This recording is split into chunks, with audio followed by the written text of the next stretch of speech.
Alright, history buffs. Let's dive into one of England's most explosive mysteries. I'm talking about the Gunpowder Plot of 1605. You know, the one with Guy Fawkes and that famous plan to blow up Parliament. But what if the real story is even wilder than you've heard?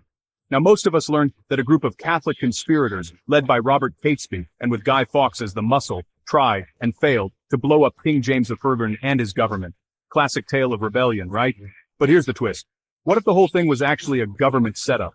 Some people, even back then, suspected that Robert Cecil, the king's super shrewd chief minister, might have engineered the whole plot as a false flag operation. Why? To frame the Catholics, keep Parliament in line, and boost the government's power. Sounds wild, but let's look at the evidence.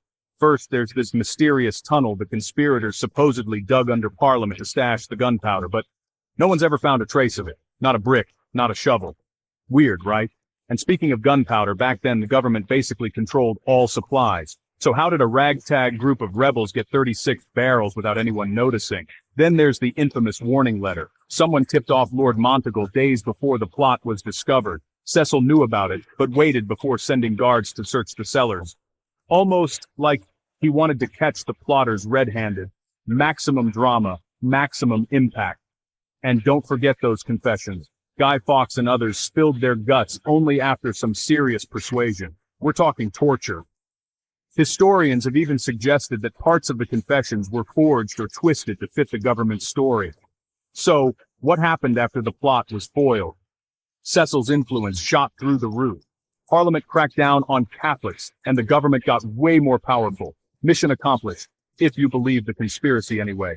Now, I'm not saying the Gunpowder Plot was definitely a government scam, but it's a reminder that history is full of secrets, half-truths, and questions that might never get answered. The next time you see fireworks on November 5th, just remember, you might be celebrating one of the greatest unsolved mysteries in British history. So what do you think? Was the Gunpowder Plot a genuine act of rebellion, or was it all a masterful con by those in power? Drop your thoughts in the comments and don't forget to subscribe for more history deep dives.